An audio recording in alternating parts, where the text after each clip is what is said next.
আজ আমাদের লাঞ্চের মেনু হচ্ছে এই ট্যাংরা মাছ দিয়ে পেঁয়াজ করে দিয়ে আর এইটা হবে আর বেগুন ভাজা হবে।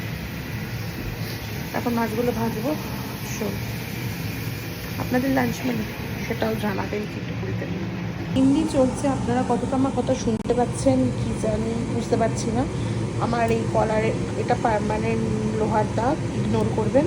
এবার আমি ট্যাংরা মাছটা দিচ্ছি গরম তেল। এই যে ট্যাংরা,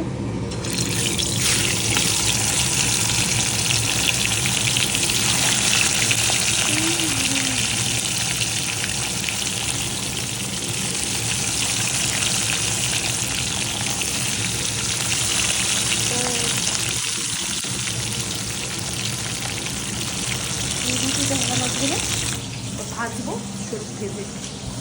ট্যাংরা মাছ যেহেতু খুব ফাটে ওই জন্য ঢাকা দিয়ে দিয়ে ভাজছি মাছটাকে। এখন মাছ ভাজা চলছে। এত ট্যাংরা মাছ, এতগুলো ভাজার পরও এখন এতগুলো রয়েছে আর এতগুলো ভাজা হচ্ছে। মাছ ভাজতে ভাজতে ক্লান্ত। চলুন আর একটু রান্নাটা এগোনোর পর আসছি। পাঁচফোড়ন দিয়ে কাঁচা লঙ্কা দিয়েছি, এখন পেঁয়াজ কলিগুলো দিয়ে দিয়েছি, নুন দিয়েছি। পেঁয়াজ কলিগুলো একটু সেদ্ধ হয়ে গেলে তখন আলু আর পেঁয়াজটা দেবো।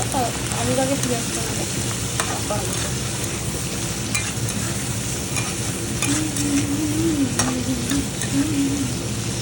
আমাদের এখানে কি মেঘ করেছে বন্ধুরা, দেখুন কি মেঘ করেছে। বৃষ্টি নামলো বলে। এরকম ওয়েদার আমার ভালো লাগে না, আমার মন খারাপ লাগে। তো চলুন রান্না করতে করতে আপনাদের সাথে গল্প করতে করতে মনটা ঠিক করে নিই।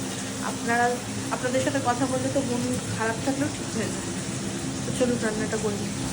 আলু পেঁয়াজগুলোর মধ্যে এখন আমি এই ট্যাংরা মাছগুলো ছেড়ে দেবো মানে দিয়ে দেবো। মাছ কত দেখ, পাগলা হয়ে যাচ্ছে মাছ দেখে। এই মাছগুলো দিয়ে দেবো একটু একটু করে। দিতে দিতে আমার মনে হচ্ছে রাত হয়ে যাবে। আপনাদের আবার একটু বাদে আসছি, আর সরি আপনাদের সামনে একটু বাদে আসছি। আমার আলু দিয়ে পেঁয়াজ, আমার পেঁয়াজ করে দিয়ে আলু দিয়ে ট্যাংরা মাছ রেডি।